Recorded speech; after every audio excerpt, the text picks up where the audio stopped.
প্রশ্ন হলো যে এই যে আমি সূত্রটা রাখলাম, এই সূত্রার সামন দিয়ে যা যাক আমার সালাতের কোনো ক্ষতি হবে না। এই সূত্রটা আমি এজন্যই দিয়েছি, সেখান থেকে যা যাবে, একটা নাপাক ব্যক্তি বস্তু যদি যায় তাতেও আমার সালাতের কোনো ক্ষতি হবে না। হাদিস দেখেন, রাসূল সাল্লাল্লাহু আলাইহি ওয়াসাল্লামের সাহাবী তালহা রাদিয়াল্লাহু আনহু বলেন, কুন্না নুসাল্লি ওয়াদ দাওয়াব তামাররু বাইনা আইদিনা ফাযাকারনা যালিকা লিরাসূলিল্লাহি সাল্লাল্লাহু আলাইহি ওয়াসাল্লাম। আমরা সালাত আদায় করতাম, সালাতরত অবস্থায় আমাদের সামন দিয়ে বিভিন্ন চতুষ্পদ জন্তু, ধরেন আপনি বিড়াল, কুকুর অথবা গাধা অথবা উট, এই সকল বস্তুগুলো যেত।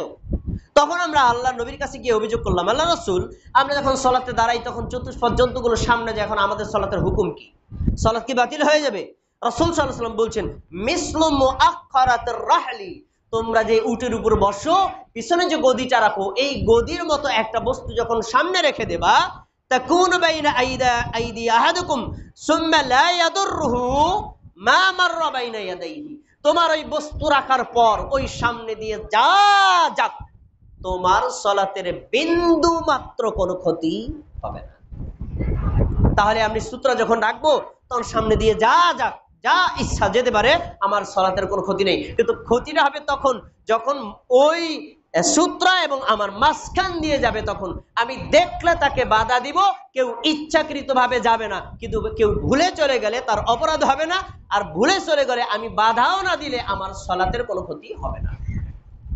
আচ্ছা, এবার আরেকটি কথা আপনাদের সামনে বলবো, সেটা হলো ঘুমন্ত ব্যক্তিকে সামনে রেখে সালাত আদায় করা যায়। যেমন আমরা ঘরের মধ্যে বসে তাহাজ্জুদের সালাত আদায় করতে পারি, আমার স্ত্রী আমার সন্তান সন্ততি ধরেন একই জায়গায় ঘুমানো আছে, তো আমি যদি মনে করি যে অন্য জায়গায় সালাতের ব্যবস্থা নাই, আমি এই জায়গাতেই সালাত আদায় করব, তখন আমি এখানে যখন সালাত আদায় করি, আমার সামনে যদি আমার ছেলে বা আমার মেয়ে, আমার স্ত্রী ঘুমন্ত থাকে, তাহলে কি এই ব্যক্তিকে সামনে রেখে সালাত আদায় করা যাবে কি না? যদি করি তাহলে তাকে সিজদা দেওয়া হবে কিনা, শিরক হবে কিনা? উত্তর না। কোন ব্যক্তি যদি সামনে ঘুমায় থাকে, আপনি সালাত আদায় করতে পারেন, ফরজ বা নফল, আপনার সালাতের কোনো ক্ষতি হবে না। প্রমাণ রাসূলের নিজের আমল।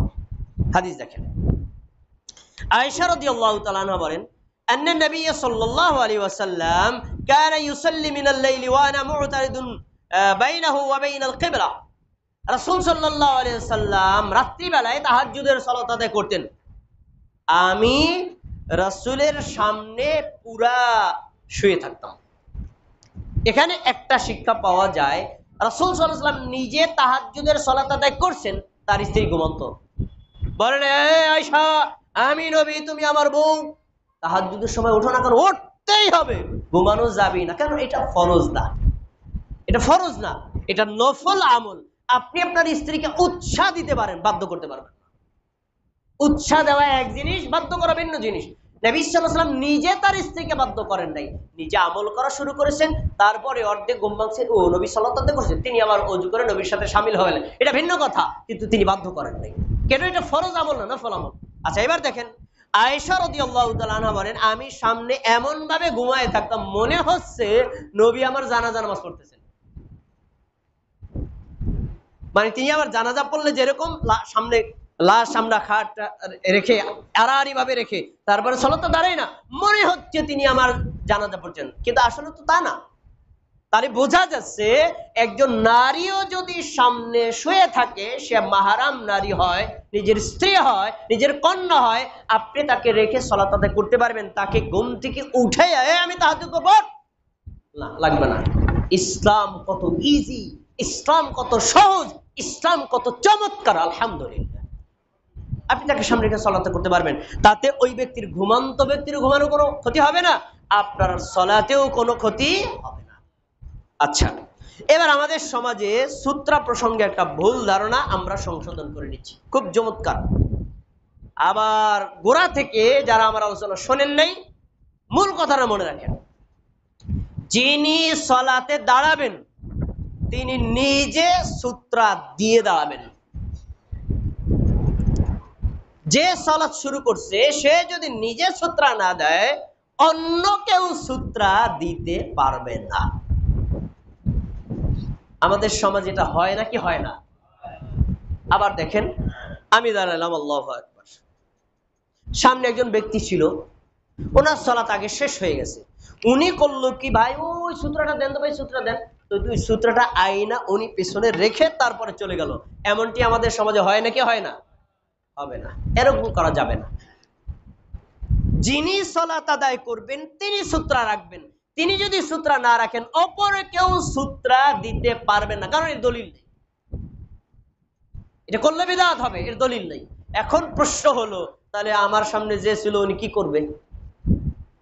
উনি কি করবে? এবার আপনাদের কথাটা ভালো করে বুঝিয়ে দিচ্ছি। আরবিতে শব্দটা হলো মারুন, যা ইসমে ফাইলের সিগা, বাংলায় অর্থ হলো অতিক্রমকারী।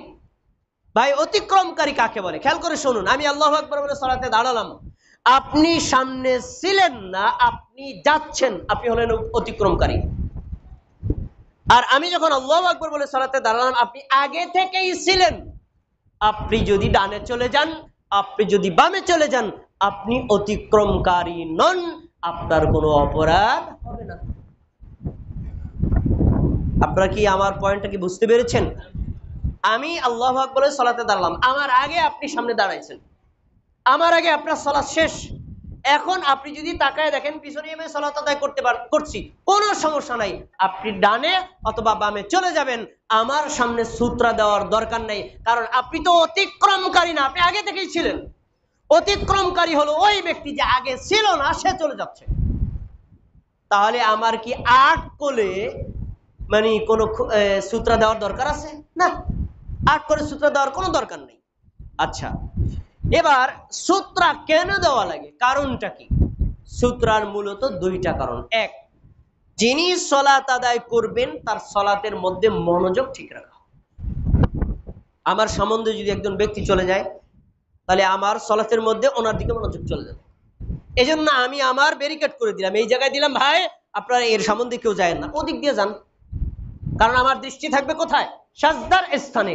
ওই সামন দিয়ে আপনি ওই সামন দিয়ে যান, কিন্তু আমি যেখানে দৃষ্টি দিছি এইটুকু জায়গা আমার, এখান দিয়ে কেউ যেতে পারবেন না, এটা আমার দখলকৃত জায়গা। এই সালাতের মধ্যে মনোযোগ ঠিক রাখা।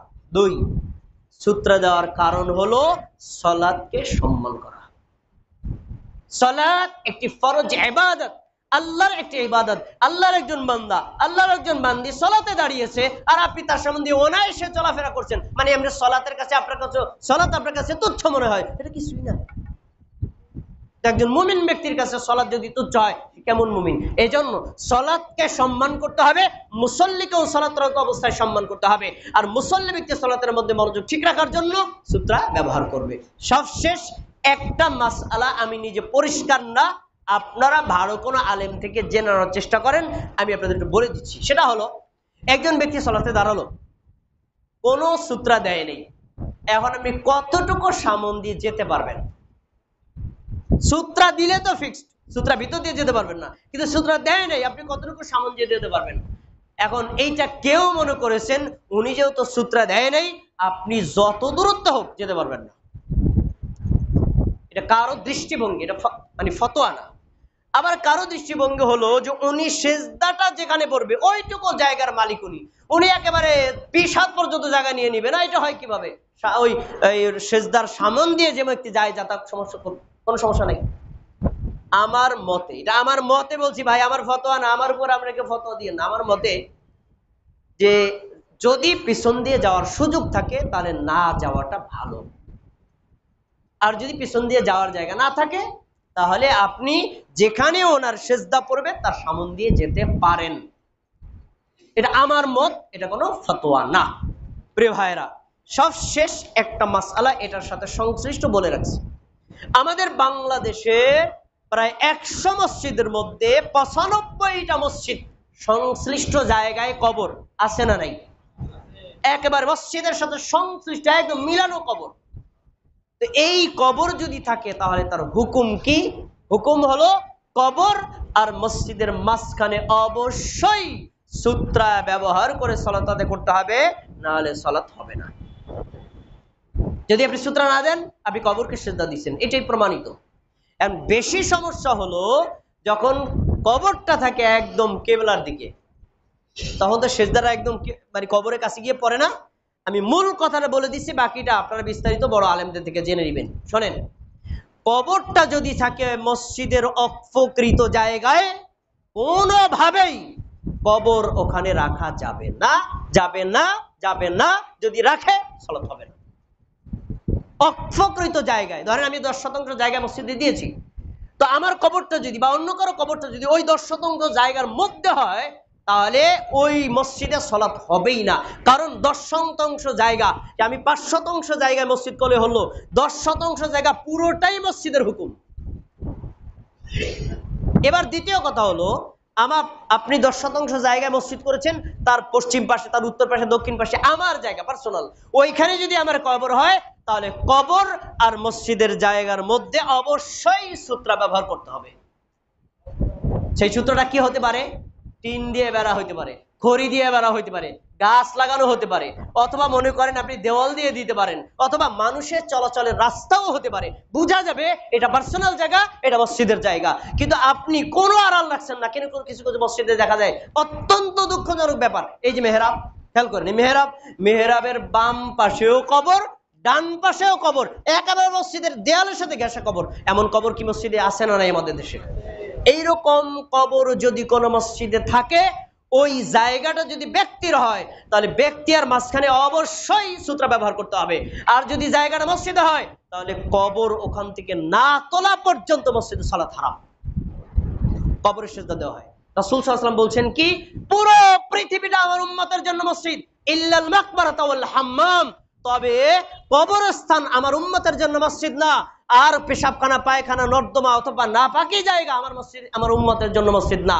তো এখন যে আপনি সামনে কবর রেখে সালাত আদায় করছেন, আপনার সালাতের হুকুম কি? এই হাদিস থেকে আপনি বের করে নেন। সালাত আদায় করলেও সালাত হবে না। আল্লাহ তাবারাকা ওয়া তাআলা আমাদেরকে অবশ্যই এই শিরিক মুক্ত ভাবে মনোযোগের সাথে সূত্রের মাধ্যমে সালাত আদায় করার তৌফিক দান।